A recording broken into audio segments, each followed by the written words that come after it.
47. Genesis 47. Did anyone have any lingering questions or comments from the last class? Okay, let's look at, just as a recap here, in our story, where are we, right? Like in the relationship to where things are. Where are Jacob's sons? Separated or all together? Where? Together, right? And they're in where? What country? In Egypt, right? Where's Jacob at this point of the story?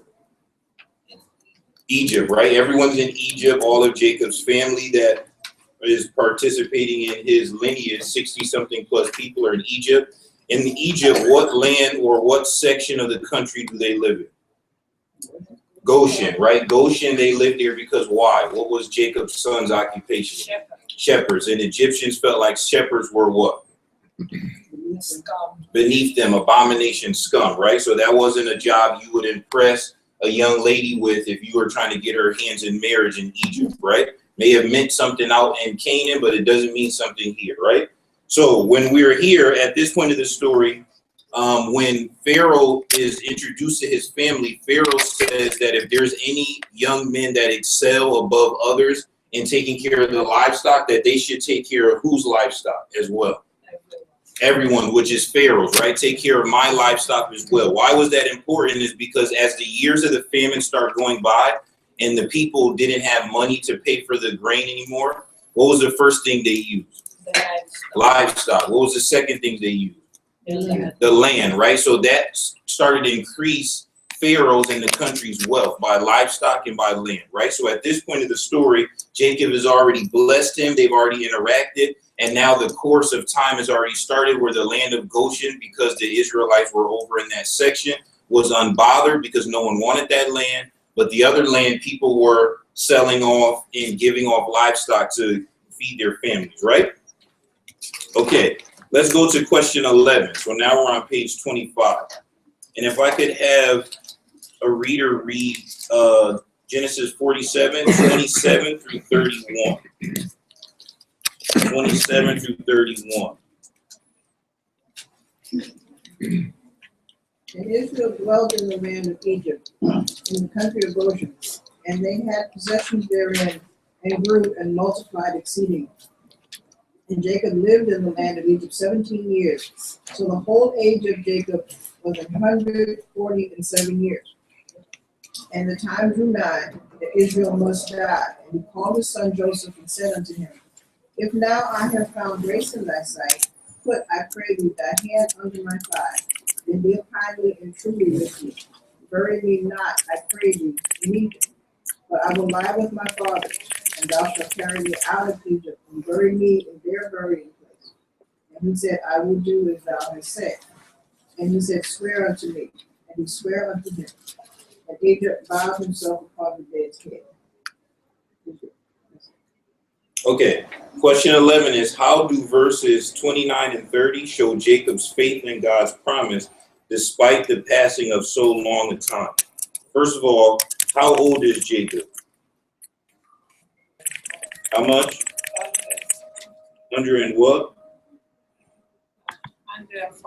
147. This guy is ancient.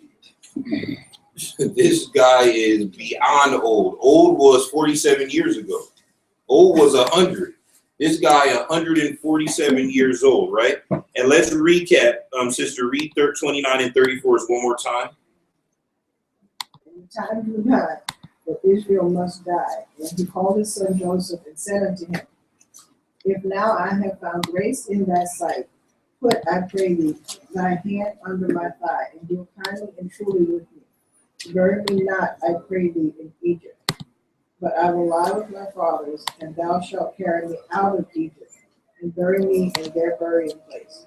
And he said, I will do as thou hast said. Okay, why did he go get Joseph? Why did he go get Reuben? Reuben is the oldest. Beyond the fact that he loved Joseph, why did he go get Joseph, you think? Who's in charge? Is Reuben in charge? No. Reuben lived in the dream out. What was the dream again? Remind me, what was Joseph's dream? They bow down to him. So any need anything is Joseph's say, right? Is Joseph's way or not even the highway? No way. So he went and gets Joseph, right? Because they're not be able to go freely to and fro out the country and do whatever they want unless who says? Joseph, right? Because Joseph is the one that's holding all this together with their relationship with Pharaoh, right? So he asked that Joseph don't allow him to be buried in Egypt. Instead, he want to be buried where? In the land with his fathers, right? And he asked him to put his hand under his thigh, which is their version of the symbolism physically of their contract, right? Some people shake hands, different cultures in the past they'll cut their hand, you cut your hand, and you shake on it. There's different ways throughout human history where people have created these binding contracts physically, right? So this is their contract. It's come up in the past. This isn't a new physical gesture. It's been in their families kind of lineage in the past. There's some reference verses in the other chapters in our book that we went through that. So that's that, right? So he's asking him, don't let him be buried in Egypt. Instead, he wants to be buried with his fathers in their burial place, right? Which is where? Right. So that was now go way back. Go back to Abraham's promise, God's promise to Abraham. Go back to Isaac and go back to Jacob's beginnings, right? He wants to be buried there. So that they have family burial land. He wants to be buried there because he knew that God had told him, which was just in chapter 46, that eventually his family would go back to that land, right? God said, we're not going to stay here. This is just temporary, right? We're going to eventually go back.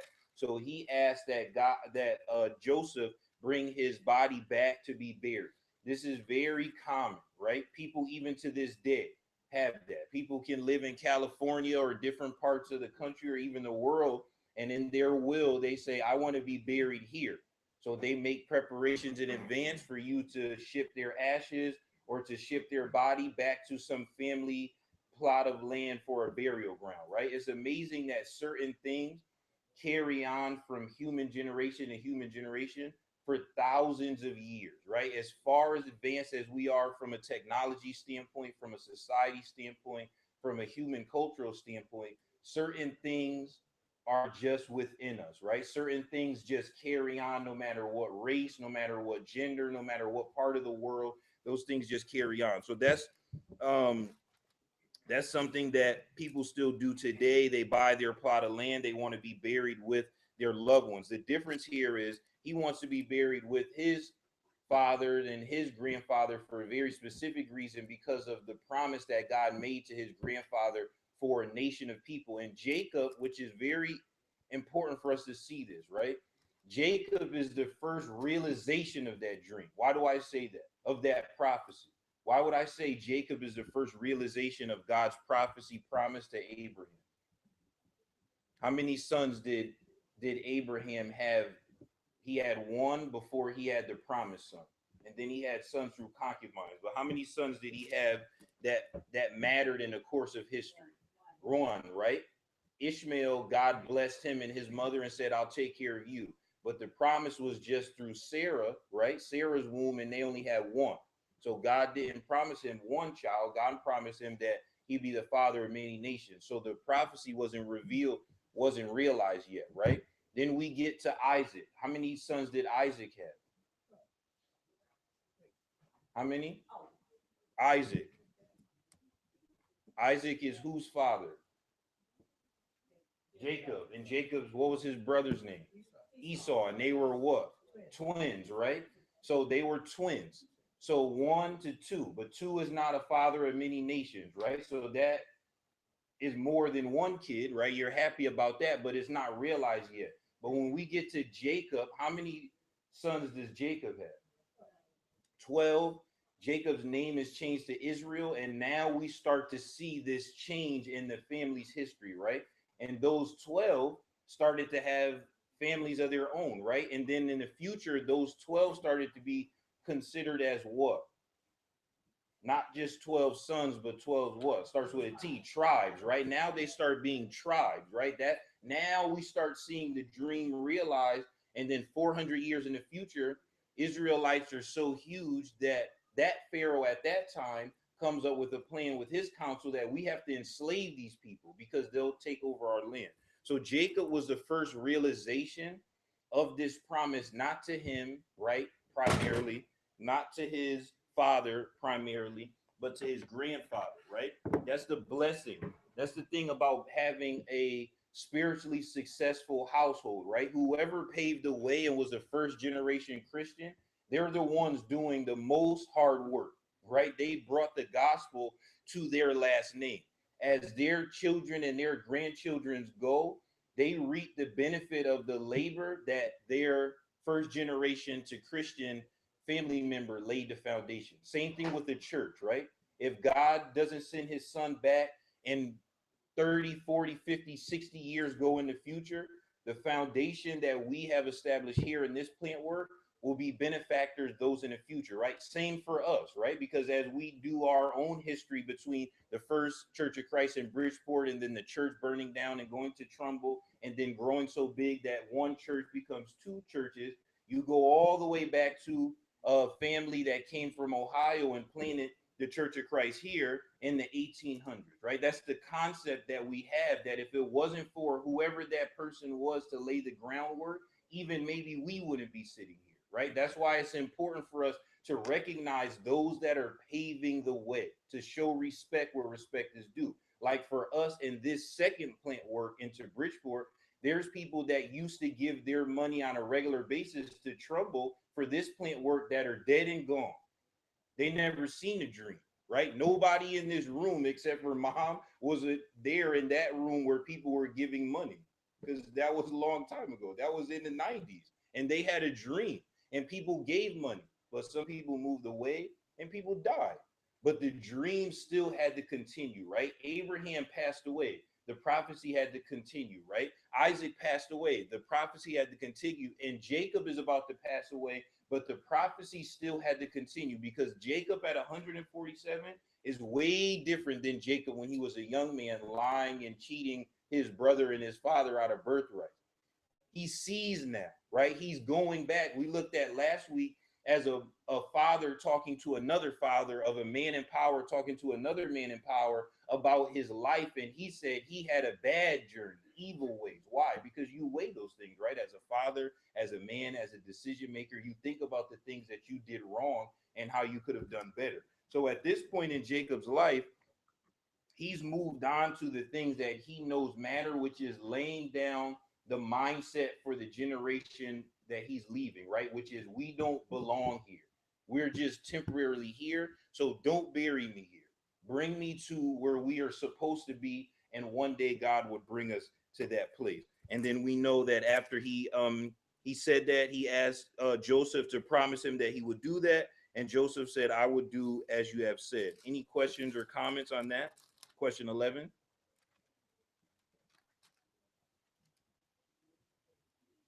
Okay, let's look at question 12. So hopefully those that had a book have answered this, because we're going to go through this and take our time with this one. Question 12 says, give a short description of the predominant characteristic of each of the following periods in Jacob's life, right? So this is for those that have been in the class that passed a couple of chapters, right? So let's look at the predominant characteristic of Jacob in each one of these periods of life, right? Birth to leaving home, right? When Jacob was born, what did his name mean? Because why? What happened? When they were born, when his mother was conceiving the two of them, what happened? No, when they were born, right? So who came first? Who came out the womb first? Esau, right? And Jacob was born doing what? Pulling. Oh, I want to come out too, right? And before that, his mom found out through divine intervention that what would happen inside of her, right? When before she even conceived, there was what? Two what? Not even two boys, two what? There was a war going on inside of her, right? Two nations warring inside of her, right? So that's how it was. So if you come out that way, right? Parents know that, right? Sometimes you could have had a bad pregnancy, or you remind that kid every time they act up, right? This is why you giving me trouble to this day, because out of all the kids, you gave me a hard time even in the womb. You were deceiving in the womb. We pushing for the next kid and you coming out with the first kid, right? So that's the mindset that affected this man's life, right? And what also affected that between the relationship between mother and father? The father's favorite was who? Esau. And the mother's favorite was who? Jacob, right? You showing favoritism in the house, this is what you're going to get, right? Because kids aren't stupid. Kids are going to pick up on that favoritism, right? And the things that you say as an adult impact a child differently, because a child is not an adult, so he can't process jokes. So adults can joke with one another about favorites, about this, that, and the third, but a kid gonna take those things what? To heart, right? So those boys had a disconnect their whole life, right? Because one is a deceiver, one is a hunter, the father is more impressed with him. The other one is a cook or something, little fair, little skin is very soft. Maybe the mom like him. I don't. Maybe she wish she had a daughter. Who knows what kind of battle the two of these boys had as twins? They couldn't have been further apart, even though they were twins, right? Now we get to past adolescent years, right? Isaac is old. The time came where Esau was out somewhere hunting. He's hungry. This must have been the best lentil soup in the world. I'm not really a fan of lentils, so I'm not sure what I would have given for a soup. I would have probably just died of hunger. But he traded his birthright. But that wasn't really the big thing for the soup, right? The big thing was who his father blessed. That was the big thing, right? And we know the story is Esau goes out. Jacob's mom says, hey, I overheard this is happening. Let's put some goat hair on you. You go in, you deceive, right? So the characteristic from birth to leaving home, because after he deceived, he got to run because his brother want to kill him. What was the characteristic of Jacob? The predominant characteristic.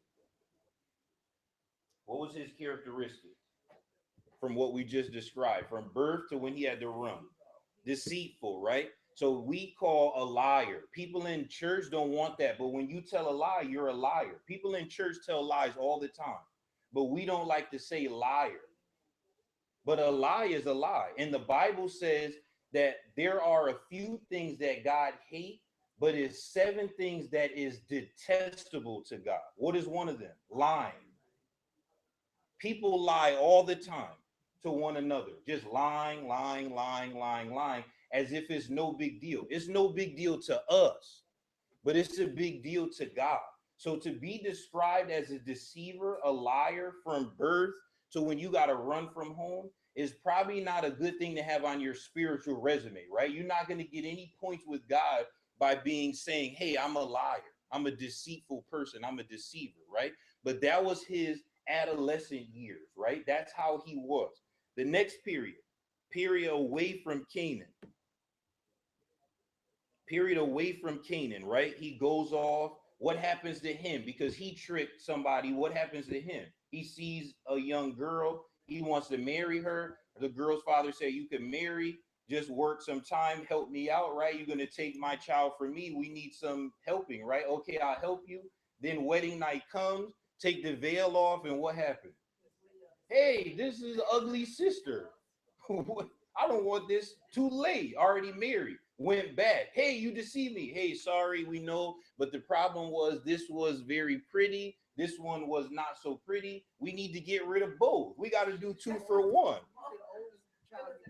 Yes, oldest is first, right? Take both of these. So we just do a little bit more working. You can have both, 2 for 1 package, right? So he deceived, and that deceit came back to him, right? Life is cyclical, right? Nothing that we do in this world comes without consequence. I say this all the time. When things start falling apart in your life, do not spend 1 second blaming anyone. Go into your house, look in the mirror and say, what have I been doing spiritually? See, we don't like that. We think we get fired, our boss don't like us, or we lose this, or this doesn't, or this happened, or it's Obama's fault, or Maybe it's your fault. Remember, God in heaven sees all and hears all. Maybe God is taking his blessing hand off of your life because of the decisions that you are willfully making. See, we don't like to think that way, but as baptized believers, those of us, we need to think that way, because blessings come from who in this world? God. All good things come from the Father, according to James, right? So blessings come from God. God gives blessings to whom he will for his overall divine purpose, and for those that do his will. Jesus said, there's nothing, even more so in this life and the next, my Father won't give to you if you do my will. So those of us who cross over from lost to saved, from sinner to saint, we have a greater responsibility, because Peter said, your eyes are open. And when you see the truth and taste it in your mouth, if you go back to a sinful lifestyle, you putting Jesus back on the cross. It's like a pig going back after he's cleaned up to his own vomit, wallowing around in the mire, a dog eating its own vomit, right? So that's the imagery that God is giving us for how he looks at our life, past, future, but how we're relating to the past and the future in our present. So that was Jacob's situation, right? He gets these two. It was a deceitful situation. And instead of thinking back to when he deceived somebody, he instead said, I don't like her. I'm only going to like this one. And therefore, I'm going to be mean to Leah. But what did God say? You still didn't get my point.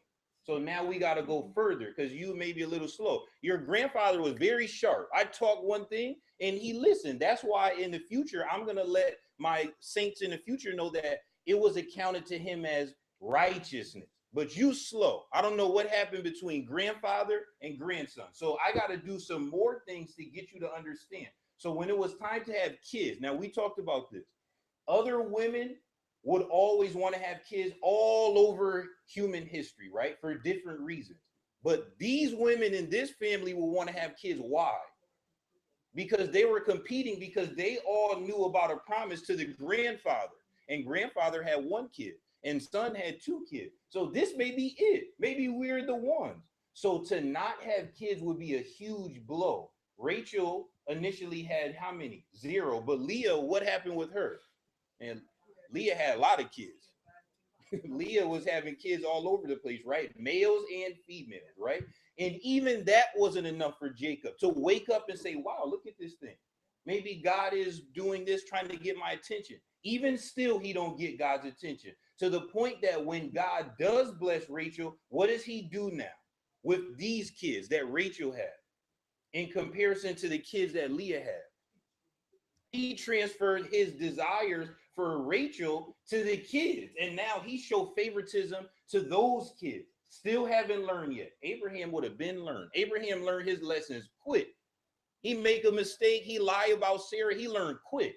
They laughing in the tent thinking it's a big deal, he learned quick. They doing this thing with Ishmael, he learned quick. Jacob don't learn yet, right? Still going, right? And now the boy starts to grow up. He comes back, he said, oh, I had a dream. Did he make that dream? Did he interpret that dream? No, I just sleep. I just woke up and it's just this dream. Hey, what was the dream? Well, there was wheat here and there's 11 wheat bowing down to my wheat. What? The brothers hate him. They tell the father. Then he have another dream. What was the second dream? That the moon, stars, sun, everything bowed down. That's when Jacob said, oh, hold on. Let's calm down with the dreams, right? Why don't you take this colorful coat, go be with your brothers and, go play, because the dreaming got to stop. Then we see that his brothers see him. He gets sold into slavery. First, they want to kill him. They come back. They tell Jacob that his son is dead. They give him the colorful coat covered in goat's blood.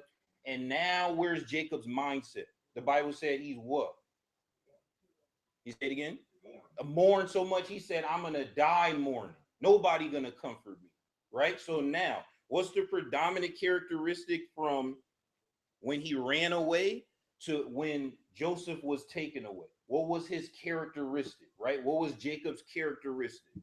How would we describe his personality? Say it again. more humble.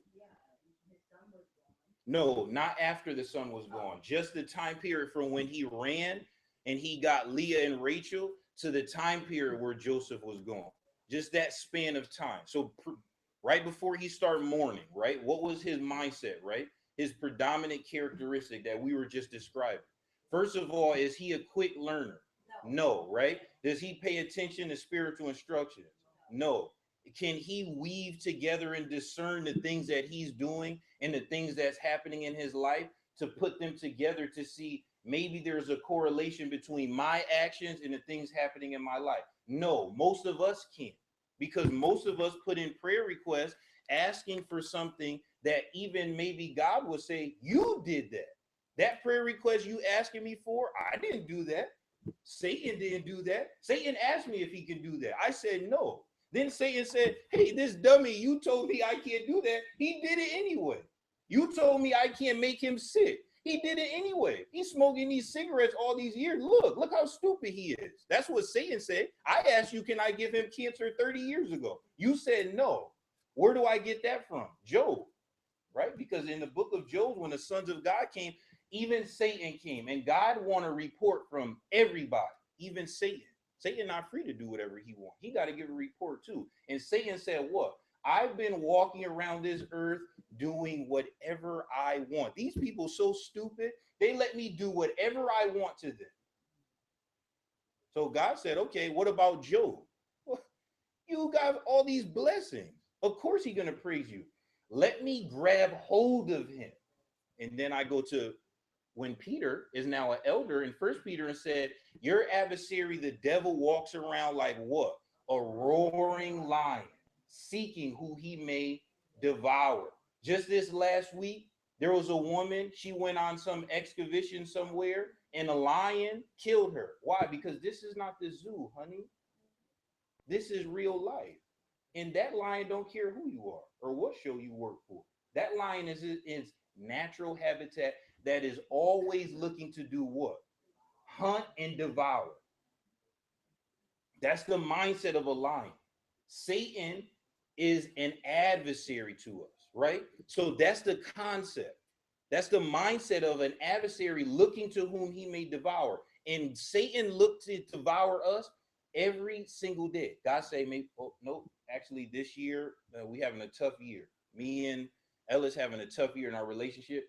We're not going to do the physical this year. We're not going to touch the finances this year. You just got to, and then Satan come in 2016. Didn't you tell me I can't do? Look, he having a worse year. Who did that? Did you? No, because I know you just the father of good things, the light, and you, there is no variation of darkness, and you don't tempt anybody. I didn't, because you told me I can't. He did it to himself, and now he's making a prayer request, blaming you, as if you did it. Look how stupid he is. But you said this is your friend. This is who you have a relationship with. So much so, he almost like your bride, and your son gonna come back and get him? We don't understand. Most of what we write on prayer requests is self-induced. Think about it. Even finances. A lot of us finances, if we go back into our life, who put us there? We say, well, that's what I say all the time to young people.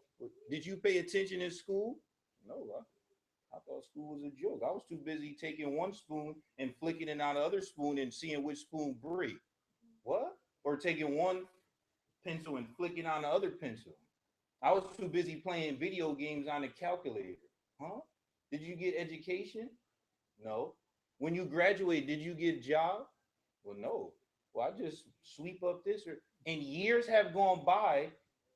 Who is making these daily decisions? Is someone making you be that way? Well, no, it's just, I just did this and this happened and this happened. And then either I got married or had a kid and this happened. But who is doing the happening? You. But people don't like that. People want to blame society. My mom didn't raise me right. My dad wasn't in my life. But in this life, each person is accountable for who? Themselves. Unless you have some mental deficiency. And I say all the time, those that live in the constraints of United States of America, you have even less excuse. Because here you could be homeless and think about some mobile app idea and be billionaire tomorrow. That's the country you live in. You could go from homeless to a billionaire. Other countries, how your last name is, no matter how smart you are, that's what you're going to be forever. If your dad is a garbage man, you a garbage man. You could have the talent of a doctor. But here, you have opportunity. For us as Christians, what we need to start doing is realizing what God is doing in our life, number one, realizing what God is saving us from ourselves and from bad decisions, and looking how we are living in a way that making Satan's job easier. Jacob was living in a way to make Satan's job easier, because what is Satan's job? Bring me back to Genesis. Bring me back to Genesis, right? Satan isn't stupid. Satan heard that what would happen that God would fix this thing that made everything bad with sin. What was it again? What would God do? Satan heard this. He would do what? With what? How? Starts with a capital S, 4 letters. Nope, 4 letters, capital S. When you plant, you have to put this in the ground. A seed, a capital S. This is the difference between man and spiritual realm. He knew that a seed was coming. Adam and Eve had how many sons? Adam and Eve had 2 sons. What happened to them? What happened to the 2 sons? One killed the other. So Satan said, we doing good. We got 50% out the way. Then sin became so prevalent in the world that God said, what in Noah's day? I wish what? I wish I never created them. So Satan is saying, yes, because this seed thing, if he get rid of these people, where would this seed come from? Except he don't destroy all of them. He saved how many? 8. Now 3 sons come out of the ark. Out of the 3 sons, how many of the sons' family do what God wanted them to do? Out of 3, 1. Yes, even better odds than Adam and Eve's son, because I got 2/3. Now we doing good, 66%. And now out of all those that were doing good, how many does God find favor with to start a relationship with? 1. Man, this is great. There got to be millions of the people on the earth, and he only got 1 left. And he have this 1, they so old, is there a seed yet? No. So this is great. Then 1 finally comes, even 1. And now 1 have 2, 1 deceit. You get my point? That's why when the Bible says there's a spiritual war going on, you think it's just about your prayer requests. You think it's just about your house, about your job, about your kids, about your finances. No. It's about how many people are going to keep their hand on the plow. That's what it's about, because of the promise. So every generation, Satan was trying to what? Get rid of humanity so the seed never comes, to the point where when Jesus came, he made himself known to Jesus physically, face to face, and tempted him. See? So the point is, when we look at things in a biblical text, we can see God working in people's lives, Satan working in people's lives, and people working against themselves. But we have a hard time doing that in our own life. That's why this question 12 is important, because as you look through Jacob's life period by period, you need to be thinking about your life period by period, right? Because some of us come from religious homes. Like this boy came from a spiritual home. He should have known better. Jacob should have known better, but he was not raised right because favoritism in the house. His mom was the one who helped him lie. That's why as parents, your children are a product of you. Don't start blaming people. Your kid running through the aisles in Walmart, whose fault is that? Not Walmart for putting the shiny toys there. That's your fault. If I go to your house and your dog bite me, that's not my fault. I don't know your dog bite. Who knew your dog bite? You. So why you told me to come over here with this dog biting? We would blame you as the owner, right? But when it comes to kids, people don't want to take that blame. People in the church say, what? Don't tell me how to raise my kids, but your kids are bad. What about that part? And bad kids become bad adults. Then they're going to get married and infect someone else's kid. We don't like to hear things like that. But this was a bad kid. His own mom helped him cheat and lie and steal the first out of her womb and her husband. That's a bad mom. By any standard, that's a bad mom. She don't need a Mother's Day card. Look at how she acted. And that affected her son. And her son grew up this way. But praise be to God, what happened after a while, he started to get it, right? He started to remember, hey, we got a family business. Our employer is God Almighty. So when we get to the next step, return to Canaan until the selling of Joseph. And when we realize when Joseph, the report of Joseph came back, the mindset changed. How do we know the mindset changed? Well, Joseph gave the silver to the brothers, seeing if they would steal. They didn't steal. So obviously their mindset had changed over the years, right? The father promised he would mourn forever. He heard the news. It rejuvenated himself. But also we know he must not have been wallowing in his own self-pity all those years, because the family was still sustained, right? He still did what he had to do as a patriarch to the family. And they come to Egypt and he gives blessings to Pharaoh. He consults God before he leaves. God tells him this is the right thing. Things are starting to change in his life, in his son's life, in his family's life over time. That's God being long suffering, because God could have killed Jacob or demanded Jacob's life long time ago, when he was still in his sins. But he allowed him, to the point where Jacob was wrestling with the angel all night. Angel say, man, I gotta go, I gotta touch your hip, but you keep this fight up in you, because this is good, I like this, right? It was all training and cultivating and molding him into who God needed him to be. When you get to Egypt, I need you to be a better father. You got to be a better father. Why? Because your son never had any guidance, and your other sons are crazy, and you're going to be in a new land. And I don't want you to become those people. I want you to remain yourself. You got to be a better father when you get there. And what happened? Everything changed, right? He gave Pharaoh the blessings. He instituted where he should go in his bones. He didn't start fighting over who should be telling who what to do. They fell in line with God's promise, because the dream was the promise. God picked Joseph. He didn't pick Reuben. So when we look at this, from birth to leaving home, deceitful period to Canaan, we know he was from the period when he went away to Canaan, that he was not a quick learner or being able to decipher through right and wrong. And then returning to Canaan until the selling of Joseph, we know his mindset was still showing favoritism. Selling of Joseph unto the entrance into Egypt, you know, he was mourning, but things were starting to change in part D. And then the last years in Egypt, we know finally he's being a patriarch, right? He's being that grandfather figure at this time that the family needs, that his grandfather was to them, right? Letting them know that here's where we're going to go, to the point where once we get through, which I'm surprised this chapter didn't touch on this. Oh, it's in the next chapter. But once we get through his dissertation, right, before he dies, he starts setting things in order. One thing he sets in order is Reuben, because Reuben was the oldest. And what did Reuben do a long time ago when his sister was raped? He killed everybody. So he starts correcting the actions to let his sons know what? That every action, there's a reaction. That's how life works. So he starts divvying up blessings, rules, and regulations for when he died. And that's the whole next chapter. But the point is this: the boy became a man, became an old man, and made a transition with his relationship with God.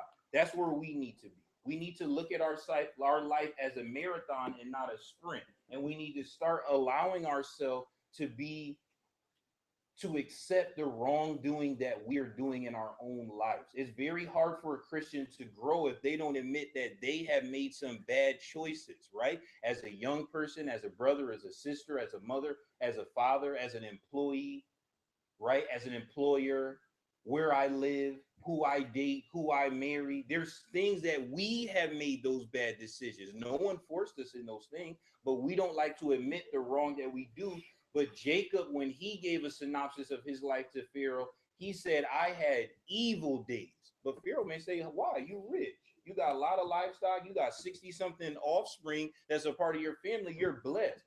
He's thinking about the spiritual things he did wrong, right? When Paul looked back and say, I'm just chief sinner. People say, how? You raise people from the dead. and you were able to do this and that. You planted all these churches. And he said, because the things that I want to do, I don't do those things. But the sinful things that I don't want to do, I keep doing those, because he's thinking about his spiritual resume, not his physical resume. So for us as Christians to grow better past where we are, we have to admit the wrong that we have done and the ramification of that wrong in our life, and allow God to work in us, because God not going to give up on us. God didn't give up on Jacob. God kept pursuing Jacob to mold him into who he wanted Jacob to be. For whose benefit? For Jacob's benefit, because this is your family, right? That's like kids who are raised in Christian home. I say that all the time. This is your family. So you may want to act like the people out there, but realistically, you don't know that life out there, because you was raised this way. You raised church way. Don't front like you don't know what church is. You're not that life. These people, his kids dead in the grave, trying to be a part of a life that they know nothing about, because that life is way different. That life, the parents don't care about you. You raise yourself. You cook for yourself. You put clothes on your own back. Was that you? No. But you want to be living that life, but not about that life. That was the prodigal son. He thought he was about that life. And then the girl said, you in with the pigs. What happened to the money? We like the guys with the money. Where's the money? Oh, my dad, I never had business. What did you have? I just had a lump sum of money. No, we need guys with the constant money. Where's the money? You in with the pigs. He said, oh, even my dad's servants live better than this. I'm not about this life. I made a mistake. I got to get back home, because this life crazy. After you spend money in this life, you have no more money. But at home, I just keep spending money, and money always there, because dad had the money. He realized he wasn't about that life. The life appealed to him, but the lifestyle he was unfamiliar with, because he was raised different. That's why the Bible says what? You raise a child up a certain way, and he won't or she won't depart, because they're going to come to their senses and remember, oh, I remember Sunday school. I remember camp. I remember sermons, devos, lock-ins. Oh, I remember those things, right? I have better way. Why am I living like this? And that's how you see people 30s, 40s, sometimes 50s, 60s come back to church. Now, their appearance is different. They may be pushing a baby carriage or carrying some extra pieces with them that they didn't have before they left, but their mind comes back, because they say, I was not raised to live like this. Out there, crazy. I thought I was raised to live like those people out there, but I don't understand them. Everything I kept doing was worse and worse and worse. I never got success. So I have to come back to the source, to the things that I remember from my youth. Life is a cycle like that. So when we look at Jacob's life, I know we spent a lot of time on Joseph, but this part of the chapter was on Jacob. Look at how he learned from his mistakes, the way his father did, his grandfather did. Look how God worked within him, and look how he transitioned in his life, because Jacob's life is very reflective of a lot of people in church, because a lot of people in church are not the first generation, right? So they know they were raised a certain way, but sometimes it takes a while to fully buy in. Even though you may have been baptized young or not, it takes some years before you fully buy into it, because you have to take hold of your own faith, not your parents' faith. And everyone wants to rebel. And you rebel and you realize that life really is not for me. And then you finally wake up and you come back to your senses. And that was Jacob. And look at the blessings that his family was able to experience and withstand because of his coming to realization. He saved his family physically and spiritually, because he recognized God working in their life. He didn't say, no, I'm not going. I'm going to stay. I don't care about a family. He listened to God, even though he may not have understood why or how. He trusted and walked in faith, not by sight. So that's the story. Any comments before we close? Yes. I just think Jacob could have chosen another path, but he did listen to God. And when I look at us as Christians, as parents, I often wonder, and even, if you don't have children, you have to have spiritual goals. If you don't have a spiritual goal for you, it's a problem because you're stagnant. You're not growing. What is God gives us another opportunity, whether you are in a foreign land, what are you doing to better yourself, your family, spiritually, right? Whether or not you have been in this land and you're first generation or not, or coming to the knowledge of Christ, what do we do? What are our goals spiritually? Like as first as yourself as individuals, because most of us think we're okay where we are. And because we think we're okay where we are spiritually, we don't step out and take it a step further to say, okay, now how can I secure my legacy, right? And that's carrying on the church. Most of us don't do that. And when we don't do that, we don't have spiritual goals. And if you don't have spiritual goals for yourself or your family, what will happen to the church? And to your life, right? The Bible says, seek ye first what? The kingdom. Does the Bible say send your kids off to worry about college and get married and all of that first, and then they'll have time for me? Wrong. The Bible says, seek ye first the kingdom of God first. Don't start coming to me with prayer requests about things that's not about kingdom, because they're going to be lost. You're going to lose them because Satan's going to hear this prayer request and he's going to allow them and put things in their path, and their mind is going to go for me. Their heart is going to go for me if they chase those things, because the goals were not set. Think of Samson, right? His family should have raised him single-minded and said, we're about this. You already got your job lined up. Don't start coming to me about no job. God gave you a job. But it's hard. Life happens, right? Every day happens, and it's hard for us to see a spiritual goal because we thinking about physical things right in front of us. And that was the conversation that Peter and Jesus had in Luke, when the rich young ruler walked away and Jesus said it's impossible almost for rich people to get to heaven. And Peter said, then what about us? Because we gave up everything. What do we get? But the point was they gave up. Some of us not giving up. We holding like this to both. We got one hand on the plow and one hand on our plow, but they going in opposite directions. But if you seek ye first the kingdom, all these things will be added to you, but you got to believe that. You have to believe that if you give up your plow and put both hands on God's plow, God's going to let you circle around and you're going to pick up even more than what you thought. But you have to believe that, right? It took Abraham some time. It took Isaac some time. It took Jacob a long time, right? Joseph, it didn't take that much time. Different people learn at different paces spiritually. But when you finally get it, it took Paul some time as Saul. When you finally get it, you say, wow, God been pursuing me this whole time, which is why I say all the time, Genesis to Revelation is a love story, that God is pursuing mankind on an individual basis every single day, like a love story. No matter what you do, he's there to still say, you know what, let's try again. I know we can get this relationship right. I know, because we were made for one another. Still trying to finally you see what he sees, not only in you, but in the world. And now the two of you become one, right? Just like Adam and Eve, just like married couple, two become one. And Jesus said, now my prayer is answered. Finally, they're becoming one. This group. Now let's go work on this other group. And that's life. So that's a good point. Set goals, set spiritual goals for yourself, for your family, for the church that you worship in and labor with. Set goals spiritually. Without goals, we're lost, right? We're just everyday people, a leaf blowing in the wind. We just go to and fro. Anybody say Jesus, we run to them. Oh, Jesus, Jesus, where? Jesus. Anybody saying Jesus?